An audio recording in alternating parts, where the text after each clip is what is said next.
The drop of sweat on Colonel Ramirez's forehead was the only thing moving in the room. It rolled down his temple, past the bruise on his cheek, under his jaw, and landed on the collar of his uniform with a tiny, dark stain. It was 4 a.m. The basement of the farmhouse smelled of wet concrete and old gasoline. There were no windows. There was no clock. Just a single bare light bulb swinging gently on a wire, casting long, dancing shadows against the walls. Colonel Ramirez was a powerful man, a decorated officer, a man who had hunted communists in the jungles and traffickers in the streets. He was a man who believed that every problem had a solution and every man had a price. 2 hours ago, he was sitting in a bar in Medellin celebrating. He had just received a briefcase from the Cali cartel containing $1 million, the price for looking the other way, the price for giving up the location of Pablo Escobar's safe house. He felt rich. He felt invincible. Now he was tied to a wooden chair in a basement that didn't exist on any map. The steel door at the top of the stairs creaked open. Ramirez flinched. He expected a sicario with a machine gun. He expected an executioner with a wire. Instead, a man walked down the stairs slowly. He was wearing jeans and a white polo shirt. He was carrying a glass of water. He walked to Ramirez. He didn't shout. He didn't hit him. He held the glass to Ramirez's lips. "Drink," Pablo said softly. "You are dehydrated." Ramirez drank greedily, the water spilling down his chin. He looked up at Pablo, his eyes wide with a mixture of terror and confusion. "Patron," Ramirez gasped. "I can explain. It was a mistake, a setup."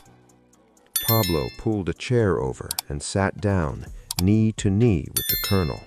He looked like a doctor delivering bad news to a patient.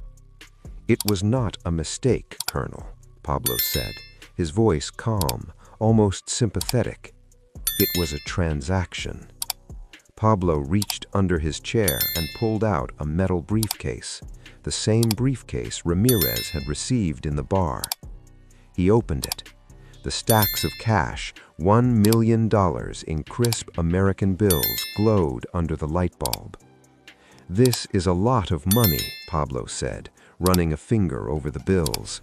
"Enough to retire, enough to move to Miami, enough to forget your oath." "I will give it to you," Ramirez pleaded. "Take it all, and I will work for you. I will give you the names of the Cali bosses. I will give you the judges. I am worth more to you alive." Pablo looked at him. He didn't blink. The silence stretched until Ramirez could hear his own heart hammering against his ribs. "You don't understand, Colonel," Pablo whispered. He took a single bill from the stack. He pulled a lighter from his pocket. "You think loyalty is something you rent," Pablo said, lighting the corner of the bill. "You think you can sell it to Cali today and sell it to me tomorrow." The flame curled the paper, turning George Washington into black ash. "But loyalty is not a subscription, Colonel."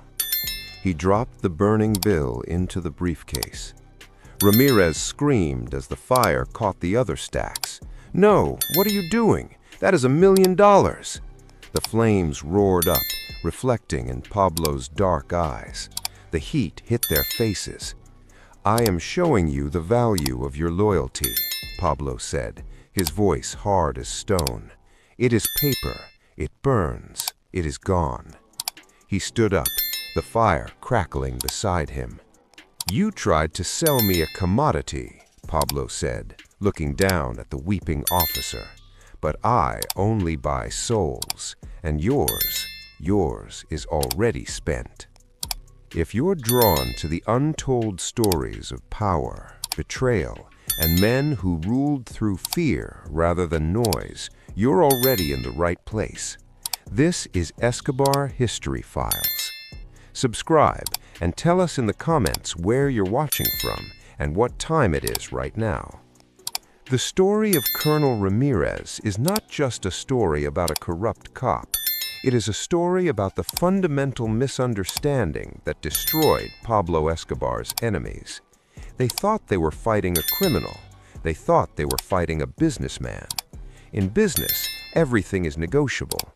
In business, money is the ultimate authority.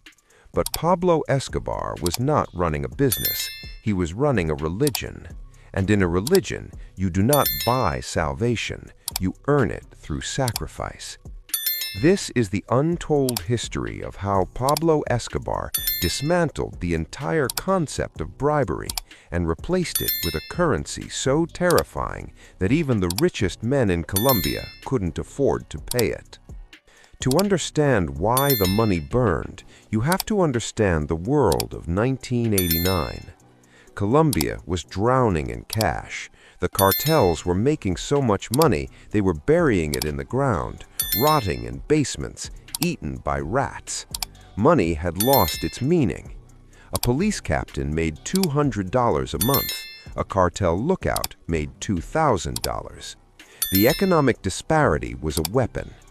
The Cali cartel, Pablo's sophisticated rivals, used this weapon surgically. They bought everyone.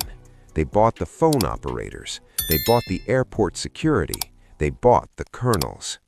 Their strategy was simple. Why fight Escobar when we can just buy the people who protect him? It was working. Pablo's network began to fray. Safe houses were raided. Shipments were seized, not because of good police work, but because of good accounting.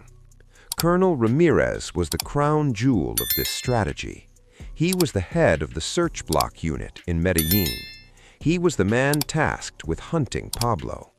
Cali approached him quietly, a meeting in a parked car, a briefcase, a promise of safety. Ramirez was a pragmatist.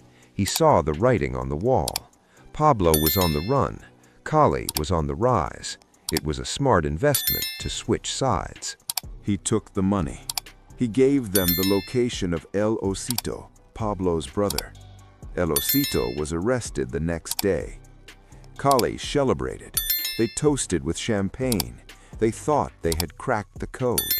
They thought loyalty was just a number on a balance sheet. But they forgot one thing. Pablo Escobar didn't pay his men with just money. He paid them with a sense of belonging. He paid them with the idea that they were soldiers in a war against the elite. And he demanded total, absolute submission in return. When Pablo heard about Ramirez, he didn't scream. He didn't throw a tantrum. He went quiet. He realized that if he tried to outbid Cali, he would lose. There is always someone with more money. If the loyalty of the police was an auction, Pablo would eventually be outspent by the state or the Americans. So, he decided to change the currency. He needed to make an example, not of violence, but of philosophy. He activated his own network, not the network of paid informants, but the network of believers, the street kids, the old women in the barrios, the people who loved him not for his money, but for his myth. They watched Ramirez. They learned his schedule. They learned his weaknesses. They didn't kidnap him in a gunfight. That would have been heroic. They waited until he was drunk, until he was celebrating his betrayal. They took him without firing a shot. When Ramirez woke up in that basement, he still thought he had leverage. He thought, I am a colonel. I have information. I have value. He thought he could negotiate. But as he watched the $1 million turn to ash, he realized the terrifying truth.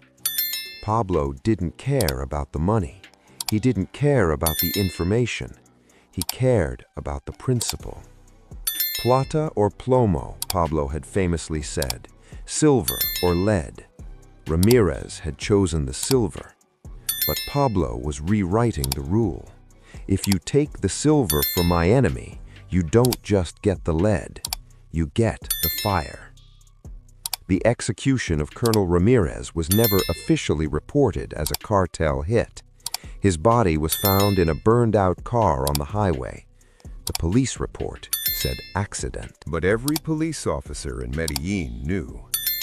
They knew because the next day, a package arrived at the main police station. It was a small box.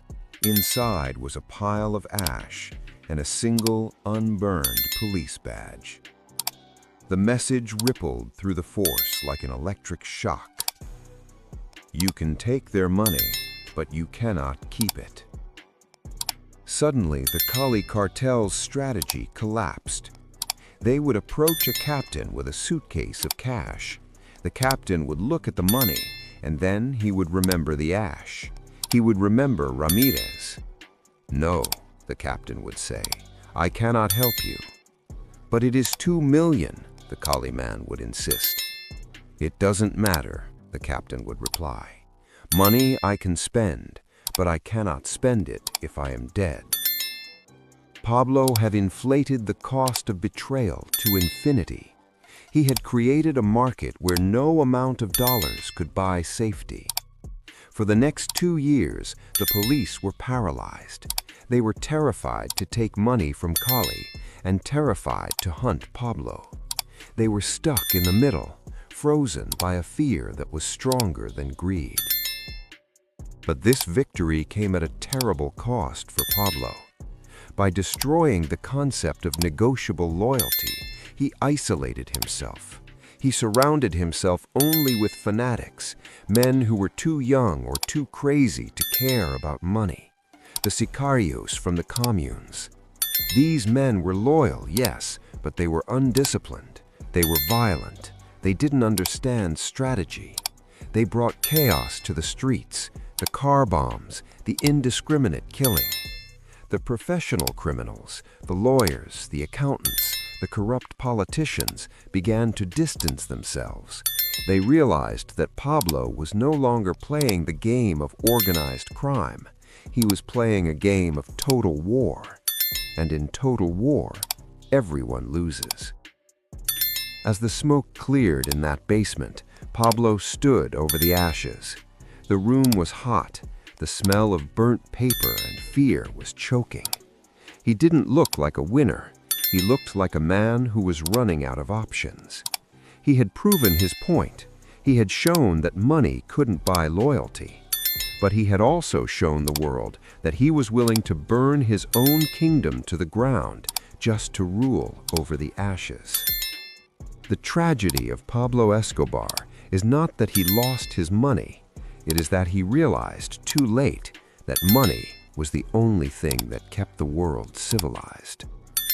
When you take money out of the equation, all you have left is the animal. All you have left is the fire.